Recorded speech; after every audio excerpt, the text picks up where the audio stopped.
I'm starting the timer. T-minus 3, 2, 1. Okay, it started. It started.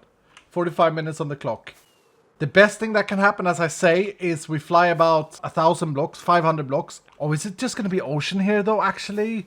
Okay, so oceans are not bad. But here's the thing with my shaders, is that the ocean, without my shaders, is a lot more is a lot more transparent, right? So if we're playing this fair, we play with shaders, and then we take that L.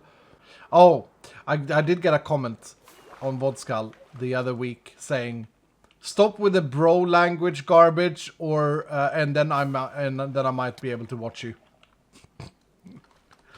And I was like, "What?"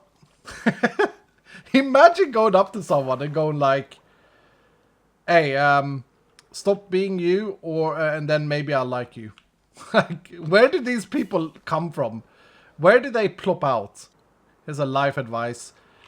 You can never expect, and you shouldn't try to change someone else. You can only change yourself. If that doesn't make you happy, then find happiness elsewhere. Don't find it on the expense of someone else. Oh my goodness.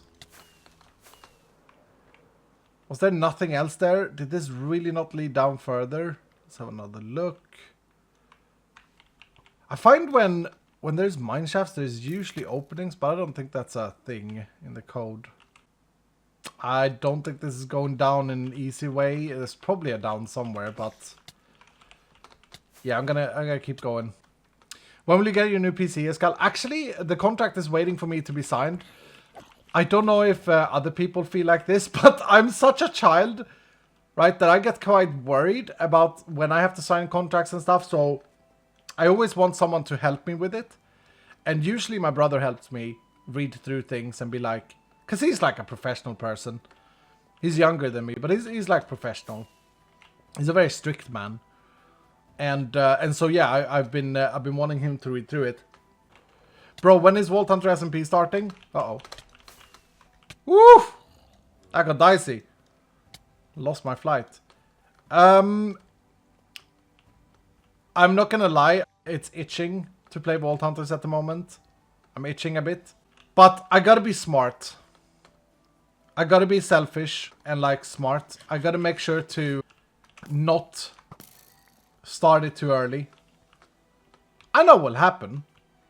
I'll get carried away. I'll be sucked in because I love it. And I want to make sure I can allocate my time correctly. I do not want to have another Hermitcraft season where I fall off. Now, to the public, everyone will of course think that it is only Vault Hunters that made me fall off Hermitcraft the past 2 seasons. But of course, I don't really... Oh, look at all this iron. That's an iron vein there. A tough vein. I don't really think about that too much because it's not true. Vault Hunters, sure, you could argue maybe that it had a part of it. But I think Vault Hunters was more of a savior for me. It was more of a savior. I've been through some pretty tough times with family members' health issues, death, all of this over the past 2 years, and it's been rough, man.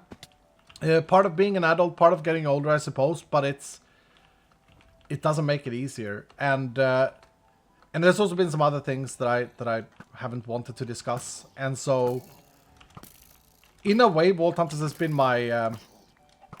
Oh, actually, I need feathers for the books. Wait! It's the man in the chicken costume! In zombie form. Yeah, Vault Hunters has in many ways been my rescue. And you guys, who've been hanging out with me, playing, gaming, having fun. The community around Vault Hunters is absolutely amazing. It's something I'm very extremely proud of having made. And so, yeah. I know to the public it looks very simple, like, oh, Iskall is not doing Hermitcraft because he's doing his stupid mod pack that no one likes. Oh, it's a classic comment, right, from a Hermitcraft hardcore fan. And you can see that most of these people have left me now on YouTube in terms of like viewership and fanship and all of that. But the reality is that it's been of great help to me. But still, I have to make sure that I allocate my time correctly, and I know that I would be carried away. This is bad. This is a very bad cave, and I'm wasting a lot of time. We got 2 diamond ores so far. The timer is 37 minutes remaining. So this time we found a cave early, but we did not find like an opening. Yeah, this is just a slice cave or whatever, noodle cave, whatever you want to call it. Oh, lucky diamond right there. Oh, it's a big one. Nice. It's a 5. Use free cam, Iskall? No. Free cam should not be used for cheating advantages. It should be... I know I used it for cave lighting, but I kind of felt bad about it. The reason I used it for cave lighting was because I actually I discussed with the other hermits. And I think for cave lighting it's quite different. Because after 118, is it the 118 that has this weird generation of the noodle stuff? I think it is. After 118, it is practically impossible to do a full cave lighting job with just audio cues. There are way too many noodles, way too many 1x2 holes. I don't know why they did it, to be honest. It's very annoying. Like, it didn't used to be like that. You used to be able to cave and audio cue yourself and find all the caves. But now it's nearly impossible. And looking at, like, free camming the neighborhood when I was doing the lighting of caves, there were so many areas that I found that were just like, okay, these would never have been found. Well, is this a big cave over here? Hold. When you hear mobs, when you hear several mobs, like we have a zombie and a skeleton here, the chances is that it's a pretty big opening. Not just a noodle. Oh yeah. Oh yeah. Here we go. Here we go. Another thing I need to consider if we're gonna do these diamond hunts is we need a good name for these. So I'll take any suggestions. Like, I almost want to do these weekly, right? At least once or twice per week this season. And then also I need to make sure that we look into the lighting to make sure that it's enjoyable for you guys to watch. I'm willing to like raise my lighting if it makes the viewing better, because like bitrate on Twitch absolutely sucks and also is not the greatest on YouTube. I used to do a little bit of skateboarding until my hockey coach, until I got told by some other people in my hockey team and my hockey coach found out. And man, was he mad. He was so angry. It's because the risk of injury, right? So when you're in Sweden, when you're 16, if you're good enough, you get into what's called elites. The elites. And when you're in elites, like the team will put money into you and like give you personal coaching and all of this stuff. And of course, if you get injured, you know, then that's bad. That's bad. So yeah, I didn't realize that. He just always told us we're not allowed to play floorball. We're not allowed to go snowboarding, skiing. So I must be like one of the few Swedes that can't ski. I think it's like it's a very common thing here. Like, you hear most people go like, oh yeah, we're going to go skiing. Yeah, it's going to be great. And it's like, yeah, no, that sounds fun. It's like such a cultural thing here, but I don't really know how to ski. I've done it a few times in my adult years. But yeah, there was a lot of things that I wasn't allowed to do when I was in hockey. I got injured anyway, and it ended for me. But I get it now. When you're an adult, you get it. It was quite annoying back then, though. But I am still very happy that I played hockey, and I'm very happy that I did all of that, because I met a lot of people today in my adulthood that doesn't have any sense of like team senses. In anything, like it can be something simple as like you go to the mall with your friend or whatever, and they don't like naturally serve the same goal that you do. It's really strange. How many people just don't have that? And I think it's down to having played sports on a high level when growing up. It's like you always learn to do things together, and cooperatively is better than anything else. I really feel like that is what it gave me. You know, screw the skills and whatever you learned at the sports. I think just having that in my life has helped me so much with my first jobs that I had, and then you come across people and it's just shocking to be like, wait, are you not actually thinking of this as a cooperative thing? It's very helpful to learn to be empathetic with your fellow humans. It's very important or very good to like learn that alone is not strong. and stuff like this. And I mean, you can imagine, right? You can imagine the competitiveness when you play in a hockey team and you're like up there and people are like counting on you. There's a lot of competitiveness between your teammates as well. I'm not saying that there isn't, but it's healthy competitiveness. It like taught me to...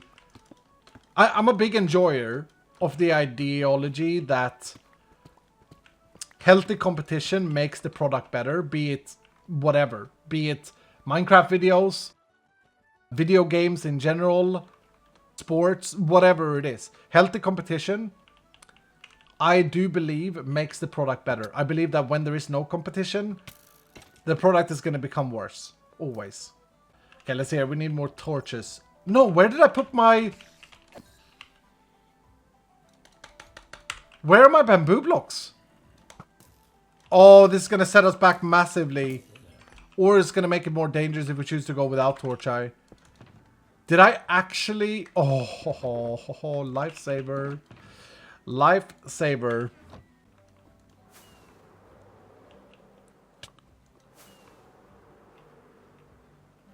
Is that it?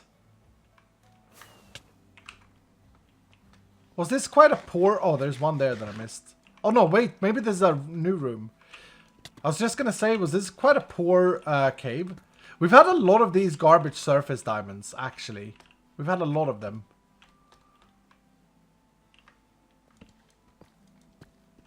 We have had no 10 veins, which is sad. We got 49 at the moment. How much is on the timer? 21 minutes. Uh-oh. This is not looking good. 111 is the score to beat from last time.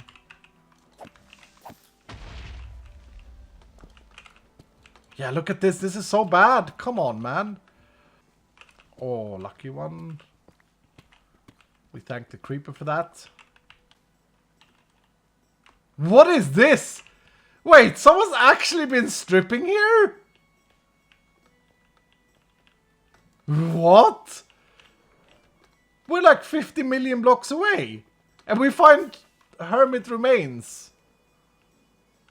Oh, that's bad news. That may be why the caves feel pretty poor, hey. I can't find my way back. Now I'm missing some of that cave. Should we just try and get out of here, maybe? And find another cave? Got about 15 minutes. This is not looking great. We're at 58. The timer is on 15 minutes exactly. 15:05. Oh. So you say there is a chance.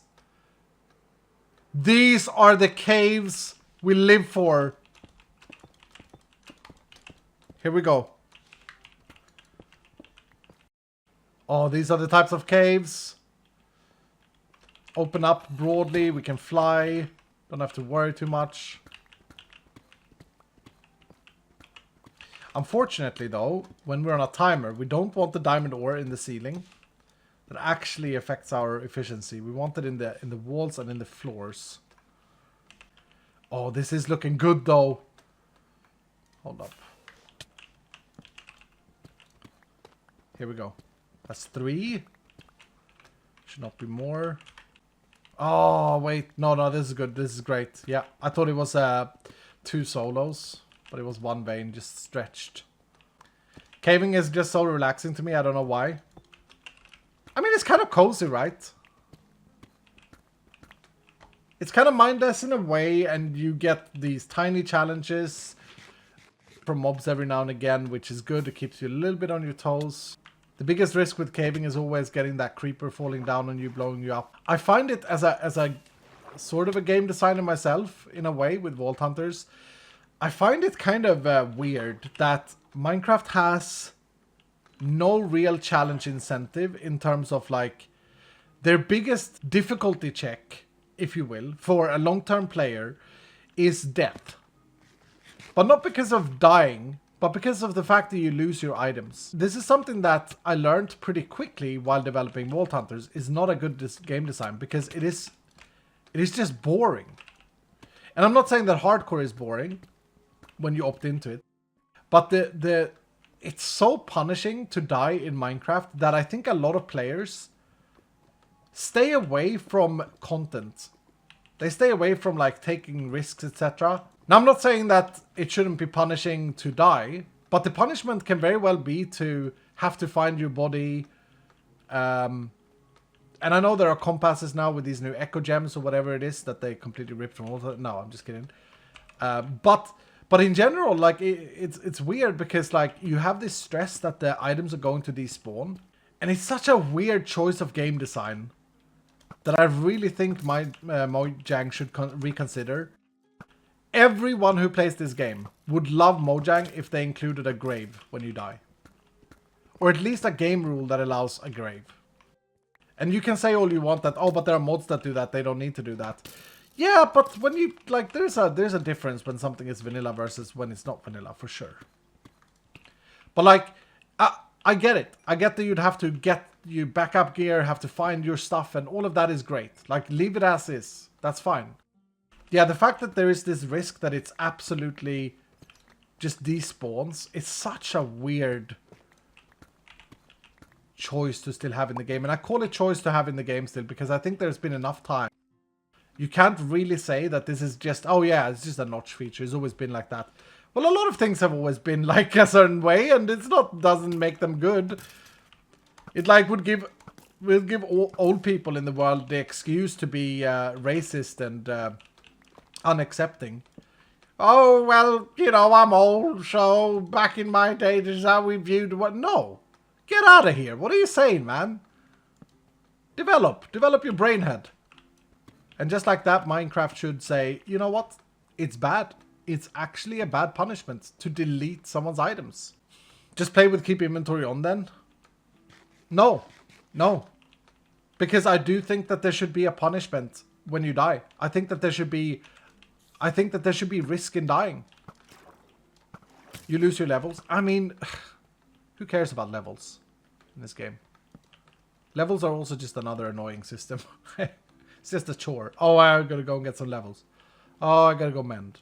So you're saying items should go in a chest when you die? Yeah, something like that. Something like that. Or like a new block, like a pot. They have the pot now, but that can't store multiple items. But something like a pot that you can't actually pick up. You'd have to break it, and you don't get anything for it. So it's not like you can't farm them by dying. I'm just saying. What I'm saying is I'm not against that there is a punishment when you die. I just don't like the fact that it's the punishment that it is. I actually need that for my shop. Oh, Pearl is in the chat. Pearl, okay, so this is a Pearl. Do you get what I'm saying, Pearl? Like, I'm saying, fine, you'd have to go and get your items. And you know, if you die in the end, it's going to be dangerous because it's going to be over the void or whatever. But the punishment of losing your items, of them despawning, is just so weird and boring. And no one could argue that that's a fun game mechanic. It's a bit more difficult now because of how deep the Y cord... Yeah, that's true as well. Yeah. So that actually adds to... She's right, guys. She's absolutely right. Like, this adds to the... I didn't even think about that. That's very clever. It adds to that feeling that you feel when it's just... you know, you're just worried. Is that a good way? Is that a good word to put it? It's the anxiety. There's anxiety when you come back and you look for your items. And that's not what I want in a video game. I don't want the video game to make me anxious. I want it to make me, like, excited and challenged and all of these things. But, you know, I'd be happy. I'd be happy if it gave us an urn and you had to kill, like, a mob to get it, right? Or even, like, invent a new mob. Invent, like, a ghost mob. Okay, and this ghost mob would equip... Oh, that's how you do it. That's how you do it. You invent a ghost mob... And the ghost mob would drop your items. There it is. And the ghost mob would be kind of like, would deal quite a bit of damage. So you'd have to make it a mission to get back. Oh my goodness, how good isn't that? You have to make it a mission to get back. You have to have like a backup sword. You get all of that. You get all of that joy of like having your backup gear, etc. And now all the keep inventoriers can like just be quiet. Oh my goodness, I don't write it myself, but I should get a mod made that does all that. Oh, that's so good. You'd have make a little quest.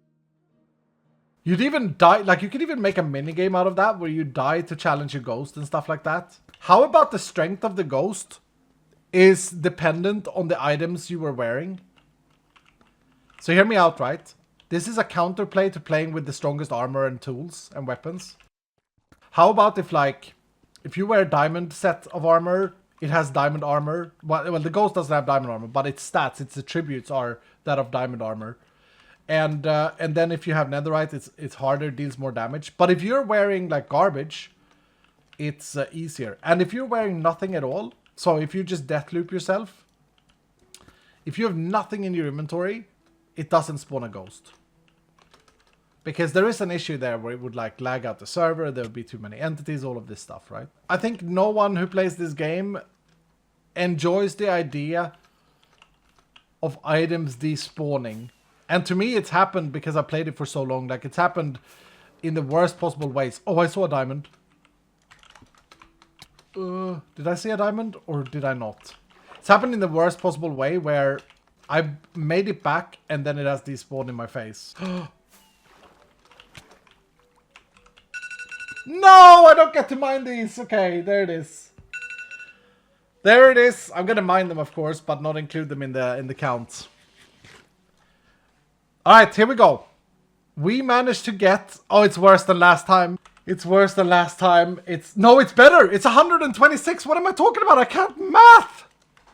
126. Let's go. There it is. New record.